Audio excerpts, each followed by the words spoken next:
ఫైనల్గా దేవర 6 సంవత్సరాల తర్వాత రిలీజ్ అయ్యింది, అంటే ఎన్టీఆర్ది సోలో పర్ఫార్మెన్స్. ఇప్పుడు ఇంత నెగిటివిటీ ఎందుకు వస్తుంది అంటారు? అంటే ఆల్రెడీ మొన్న శ్రేయాస్ మీడియా ఏదో మిస్టేక్ చేసింది అని అంటున్నారు. నెగిటివిటీ కాదమ్మా, ఇప్పుడు ఏంటంటే మీరు ఆలోచించాల్సింది ఏంటంటే ఎప్పుడు కూడా ఏ సినిమాకైనా సరే ఓవర్ హైప్ అయింది అనుకో. ఇప్పుడు బాహుబలి బిగినింగ్లో ఇంత హైప్ లేదు, ఏదో కాస్ట్లకి తీసాడు, ఏం తీసాడో చూద్దామని, కానీ ఏదో చిరిగిపోతుంది చిరిగిపోతుంది లేదు. సరే పార్ట్ 2కి వచ్చేటప్పటికి వచ్చింది, RRకి వచ్చేటప్పటికి వచ్చింది ఆ హైప్. కానీ అందుకని అవి రెండు ఫస్ట్ దానికంతా వెళ్ళా. ఇప్పుడు కూడా ఓవర్ హైప్. ఇవాళ ఈ దేవర ఏమైపోయిందంటే ఎక్కడికో అసలు 6 ఏళ్ళు గ్యాపు, తన ఇండివిజువల్ సినిమా రావటం, జాయింట్గా వచ్చి 3 ఏళ్ళు అయింది. సో ఈ ఆకలి మీద కసి మీద ఉన్నారు. ఇంకా దీన్ని 3 ఏళ్ళుగా తీస్తున్నారు. అది రీషూట్ చేశారు, ఇక్కడ చేశారు, ఏదో హైప్, ఏదో ఏదో ఏదో బ్రహ్మాండంగా సముద్రం అంట, సముద్రం దొంగలంట, సముద్రంలో ఇదట, ఇంకొకళ్ళు ఏదో దాని మీద వ్యాఖ్యానం, సముద్రం అంటే రామాయణాన్ని ఇంటర్ప్రిట్ చేస్తున్నారు, సముద్రాన్ని దాటి వెళ్ళి కదా రావణాసురుడు తప్పింది, సో దాన్ని ఇంటర్ప్రిటేషన్లో ఏదో చేస్తారు. ఈ రకరకాల ఊహాగానాలతోటి, రకరకాల ఆలోచనలతోటి అదేదో బీభత్సమైన హైప్కి వెళ్ళిపోయింది. ఎప్పుడు కూడా అంత ఎక్స్పెక్టేషన్లో ఉన్న సినిమానమ్మా నువ్వు చూస్తే అది ఎంత బాగున్నా కూడా యావరేజ్ అనిపిస్తుంది. ఏమీ ఎక్స్పెక్టేషన్ మామూలుగా ఉండి వెళ్తే ఆ సినిమా అమ్మ భలే ఉందనిపిస్తుంది. ఓవర్ ఎక్స్ప్రెషన్లో ఏదో వెళ్ళి కూర్చోగానే ఏదో ఉరిమినట్టు ఉంటుంది సినిమా, అలా చూస్తూ ఉంటే వెళ్తూ ఉంటుంది. అది ఓవర్ ఎక్స్పెక్టేషన్ ఉండటం వల్ల ఆ సినిమా ఇప్పుడు యావరేజ్ పర్వాలేదు అని వస్తుంది. యూ సీ ఆఫ్టర్ మండే, అంటే ఈ మండే వరకు ఈ హడావిడి తగ్గుద్ది కదా, హడావిడి. సో అప్పుడు నార్మల్ టాక్ వస్తుంది. నార్మల్ టాక్ వచ్చాక performance of junior NTR, making style of Koratala Shiva, ఒక సోషల్ ఇష్యూ, సోషల్ రెస్పాన్స్. సినిమాలు అంటే సోషల్ ఇష్యూ, ఆ సోషల్ ఇష్యూల మీద వచ్చే మ్యాటరు, అందులో జూనియర్ ఎన్టీఆర్ పర్ఫార్మెన్స్ అన్నీ బయటకు వస్తాయి స్టెప్ బై స్టెప్. ఎగ్జాక్ట్లీ అన్నీ బాగున్నాయి, కానీ కొరటాల శివ డైరెక్షన్ బాగాలేదు. వీలైతే కొరటాల శివ రెస్ట్ తీసుకోండి అని చెప్పేసి కూడా చాలా మంది మాట్లాడుతారు. అది ఎవరు చాలా మంది కాదమ్మా, అది ఒక వర్గం. ఏ వర్గం అయితే ఎన్నాళ్ళు కొరటాల శివాని బదనాం చేస్తూ ఉందో అదే వర్గం. ఆ వర్గం ఏంటంటే ఆచార్య సినిమాని ఏదో కొరటాల శివ నాశనం చేశాడు అన్నట్టు వాళ్ళ ఫీలింగ్. కొరటాల శివ ఎందుకు చేస్తాడు? తన వృత్తికి ద్రోహం చేసుకోడు. 5 సినిమాలు సూపర్ హిట్లు ఇచ్చాడు వరుసగా కంటెంట్ తోటి. ఏది జోవియల్ హిట్ కదా, ఏ సినిమా చూసినా అది హిట్. శ్రీమంతుడు అవ్వచ్చు, జనతా గ్యారేజ్ అవ్వచ్చు. సో కంటెంట్ ఉంటుంది, మ్యాటర్ ఉంటుంది, ఏదో సరదాగా వచ్చాడు పోయాడు ఉంటుంది. సో కంటెంట్ తోటి హిట్లు కొట్టాడు. ఒక ఆచార్య దెబ్బతింది, దాని ఏదో అతని వల్ల దెబ్బతింది అన్నట్టు ఒక వర్గం ప్రచారం మొదలెట్టింది. ఆ వర్గం ఇప్పుడు ఇది హిట్ అయితే కూడా వాళ్ళు జీర్ణించుకోలేదు. వాళ్ళు ఇది కూడా ఫెయిల్ అయితే వాళ్ళకి ఆనందం. అది అంటే ఇప్పుడు ఇండస్ట్రీలో ఉన్న ఆనవాయితీ ఏంటంటే మా దరిద్రం. అది ఇండస్ట్రీలో ఎప్పుడైనా చూస్తారా, సినిమా హిట్ అయితే అది హీరో గారి సినిమా, ఫ్లాప్ అయితే అది డైరెక్టర్ గారి సినిమా. సక్సెస్ అయితే అటు తోసేస్తారు, ఫ్లాప్ అయితే టెక్నీషియన్ మీద తోసేస్తారు. ఇది ఒక అలవాటు ఇండస్ట్రీ, హీరోయిన్ తోసేస్తారు. సక్సెస్ అయితే మాత్రం హీరో గారు మొత్తం ఆయన వన్ మ్యాన్ షో అనేస్తారు. ఆయన వల్ల హిట్, ఆయన సినిమా, ఆయన రేంజ్ అది. మరి ఆయన ఒక్కడితోటి సినిమా తీసుకొని మిగతా డైరెక్టర్ టెక్నీషియన్ అందరూ ఎందుకు, ఆయన ఒక్కడి ఎందుకు, ఇది ఖర్చు ఎందుకు? నువ్వు ఇండస్ట్రీలో ఉన్న అలవాటు అనాదిగా ఇవాళ కాదు, అనాదిగా ఉన్నది. సక్సెస్ అయితే హీరో, ఫెయిల్ అయితే టెక్నీషియన్. కనుక ఆ దౌర్భాగ్యంలో వచ్చేది ఇది. ఆ గ్యాంగ్ ఇప్పటికీ జీర్ణించుకోలేకపోతే, ఇది బాగుందంటే కూడా జీర్ణించుకోలేదు. ఎగ్జాక్ట్లీ. ఇప్పటికీ కూడా ఎందుకు ఎన్టీఆర్కి నెగిటివిటీ పెరిగింది అని అంటారు? ఎందుకంటే అసలు ఆయనకి అంటే ఫాదర్ సన్ సెంటిమెంటే వర్కౌట్ అవుతుంది. ఎందుకంటే దానికి నిదర్శనం ఆంధ్రవాల అండ్ శక్తి అండ్ ఇది ఇప్పుడు మొన్న రీసెంట్గా వచ్చింది. అంటే ఈ మూవీస్ ఆయనకు సూట్ అవ్వవు. అండ్ ఇప్పుడు కూడా సేమ్ ఫాదర్ సన్ లాగా చేస్తున్నారు. అండ్ త్రిబుల్ ఆర్ తర్వాత చేస్తున్న రాజమౌళి సెంటిమెంట్ బ్రేక్ చేస్తాడా? అదే ఇవన్నీ చూడని వాళ్ళు మాట్లాడటమ్మా. చూడని వాళ్ళు చూడకుండానే వాడి ఊహ, వాడికి కోరిక, ఇవన్నీ వాడి కోరికలు. ఆ సినిమా ఫ్లాప్ అవ్వాలి, ఆ సినిమా దెబ్బతిరాలి, అవన్నీ. కానీ సినిమా అది కాదు. సినిమా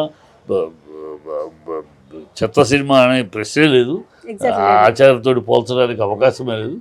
ఎంత గొప్ప సినిమా అవుద్దని మండే తర్వాత చెబుతాం. మండే వరకు సక్సెస్ఫుల్ సినిమా, డెఫినెట్గా బాగుంది అన్న సినిమా, చాలా బాగుంది, బ్రహ్మాండంగా ఉంది అనేది నిదానంగా వస్తుంది. ఎందుకంటే ఈ ఎక్స్పెక్టేషన్ మీద మొదటి రోజు రాదు. ఎగ్జాక్ట్లీ. అండ్ ఎన్టీఆర్ ఫ్యాన్స్ ఏమంటారంటే ఇదంతా ఒక వర్గం స్టార్ట్ అయింది అంటే Yes. టీడీపీ వాళ్ళ అని చెప్పొచ్చా, చంద్రబాబు నాయుడు తరపున వాళ్ళ అనొచ్చా, లేకపోతే బాలయ్య బాబు తరపున వాళ్ళు తెలియదు, కానీ కావాలనే స్ప్రెడ్ చేస్తున్నారు నెగిటివిటీ అని చెప్పేసి ఈ అంటున్నారు. ఒక సినిమాకి వీళ్ళు ఒకళ్ళని అనుకుంటారు కదమ్మా, వీళ్ళిద్దరు ఇండస్ట్రీలో ఇవాళ నువ్వు అన్ని క్రోడీకరించి చూస్తామంటే ఏ ఇష్యూ వచ్చినా ఒక ఇద్దరు టార్గెట్ చేస్తుంది ఇండస్ట్రీ. మ్మ్. తారక్, జూనియర్ ఎన్టీఆర్ తారక్ని, అల్లు అర్జున్. అల్లు అర్జున్. ఎందుకంటే వీళ్ళిద్దరూ ఎవరికి సంబంధం లేకుండా వాళ్ళ సొసైటీ తోటి, వాళ్ళ శ్రమతోటి, వాళ్ళ యొక్క కష్టంతో అలా ఎదుగుతున్నారు. మ్మ్. వీళ్ళ వెనకాల బ్రాండ్ ఎవరు? అల్లు అర్జున్కి అల్లు రామలింగి అల్లు బ్రాండ్ పెరుగుతున్నాడు. ఇక్కడ నందమూరి తారక రామారావు గారి మనవడు ఆ బ్రాండ్. వీళ్ళు మిగతా ఎవరు సపోర్ట్ లేదు వీళ్ళకి, కుటుంబాల్లో అటు కానీ ఇటు కానీ ఎవరు సపోర్ట్ లేదు. లేదు. సపోర్ట్ లేకుండా ఒంటరిగా ఉన్నారు. వీళ్ళు ఎదుగుతూ ఉంటే అంత పైకి వీళ్ళని దాటుకుంటూ వెళ్ళిపోతున్నారు, అందరిని దాటుకుంటూ వెళ్ళిపోతున్నారు. అది జీర్ణించుకోలేకపోతున్నారు, వాళ్ళే జీర్ణించుకోలేకపోతున్నారు పైకి కనపడకుండా. సో వెనక ఇలాంటి వేషాలు జరుగుతున్నాయి. ఇది ఓపెన్ సీక్రెట్, ఆ ఓపెన్ సీక్రెట్. అందుకని చూడు ఏం జరగదు. ఆ అమ్మాయి దేవుడు జానీ మాస్టర్కి ఎవరితో అది కూడా అల్లు అర్జున్కి అంటించడం అంటే ఏదో ఒక రకంగా వాళ్ళకి డౌన్ చేస్తూ మాట్లాడాలి. వీళ్ళిద్దరి మీద వాళ్ళు కదిలితే తప్పు, కూర్చుంటే తప్పు, నుంచుంటే తప్పు, ఫంక్షన్కి వెళితే తప్పు, వెళ్ళకపోతే తప్పు. మ్మ్. ఏది చేసినా ఒక తప్పు కింద ట్రోలింగ్ అనేది ఒక వెనకాల జరుగుతుంది. ఒక కుట్రలా అన్నది కుట్ర కాదు. వాళ్ళు ఎంత ఏడుస్తారంటే వీళ్ళు అంత పెరుగుతారు అనుకోమ్మా వీళ్ళు. ఎందుకంటే వీళ్ళిద్దరూ టు బీ ఫ్రాంక్ చెప్పండి, నేను ఎన్నేళ్ళుగా ఉన్నాను. నేను 1970లో క్లాప్ కొడితే ఇప్పటిదాకా ట్రావెల్ చేస్తున్నాను.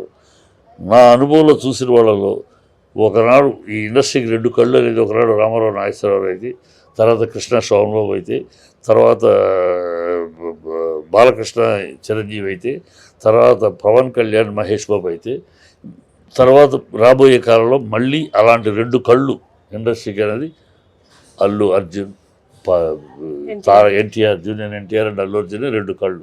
వీళ్ళే ఈ ఇండస్ట్రీని మరో 3 దశాబ్దాలు తీసుకెళ్ళగలరు ముందుకు. రాబోయే 30 సంవత్సరాలు ఇండస్ట్రీని ముందుకు తీసుకెళ్ళగలిగిన సమర్థత, శక్తి, స్టార్డమ్, ఫాలోయింగ్ ఉన్నవాళ్ళు వీళ్ళిద్దరే. సో ఫైనల్గా దేవర ఎంత కలెక్షన్ తీసుకొస్తుంది అంటారు? ఆ రికార్డ్స్ అనే బండే మాట్లాడదాం. ఎందుకంటే ఇప్పుడు ఊరినే డబ్బులు పెట్టి కొనేస్తున్నారు, వెళ్తున్నారు అనుకో, ఓవర్ ఎక్స్పెక్టేషన్ చూసేస్తున్నారు.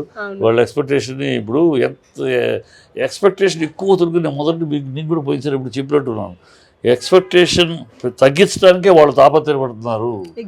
చెప్పాను ఎక్స్పెక్టేషన్ ఇప్పటికే ఎక్కువ ఉంది, ఇంకా ఎక్కువ చేస్తే ఇబ్బంది అయిపోతుందని వాళ్ళు తాపత్రయపడుతున్నారు. ఆ ఎక్స్పెక్టేషన్ పెరగకూడదు, పెరిగితే నష్టం అందరికీ తెలుస్తుంది. ఎంత ఎక్స్పెక్టేషన్ ఎక్కువ పెరిగిందంటే ఈ ఓపెనింగ్స్ తప్పితే ఇమ్మీడియట్గా జారిపోతుంది, అది ఉండకూడదు. అది అందుకని చాలా మ్యాక్సిమం ట్రై చేశారు. సో అందుకని ఇప్పటికీ అయినా విపరీతం థియేటర్ దగ్గర చూస్తూ ఉంటే నేను అంత బీభత్సంగా ఉంది. సో అది వెళ్ళటమే ఒకడు వెళ్ళటమే సెన్సేషన్ హిట్టే అని వెళ్తాడు. ఇందులో ఇంకా మీకు చెప్పడం మర్చిపోయాను, సుదర్శన్ థియేటర్ దగ్గర కట్అవుట్ కాల్ చేశారు. కాల్చారా ఇంకా లేకపోతే అనుకోకుండా కాలిందా తెలీదు, కానీ కాల్చుంటారు.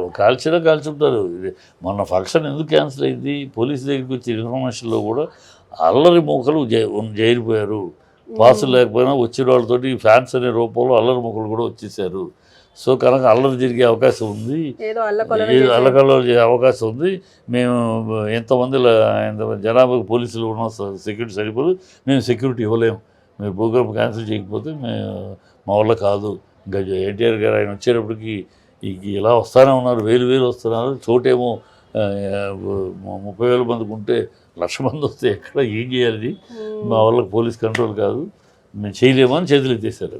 అందులో ఇన్ఫర్మేషన్ కూడా అలా చేయడానికి వచ్చిన వాళ్ళు ఉన్నారు. దాంట్లో ఫ్యాన్స్ అని ముసుగులు. ఎవడు ఫ్యాన్స్ అని మనం ఎట్లా గుర్తుపడతాం? పెద్దోడు ఫ్యాన్ అంటాడు, వాడు అలర్ మూకో ఫ్యాన్ తెలియదు కదా. అందుకని పోలీసులు చెప్పేటప్పటికి అది క్యాన్సిల్ చేశారు. అది కూడా ఉంది. అంటే ఒక వర్గం ఉందమ్మా, వీళ్ళిద్దరికీ ఆపోజిట్ వర్గం ఉంది. దాని వెనకాల ఎవరు ఉన్నారు అనేది మనం చెప్పకల్లా ఓపెన్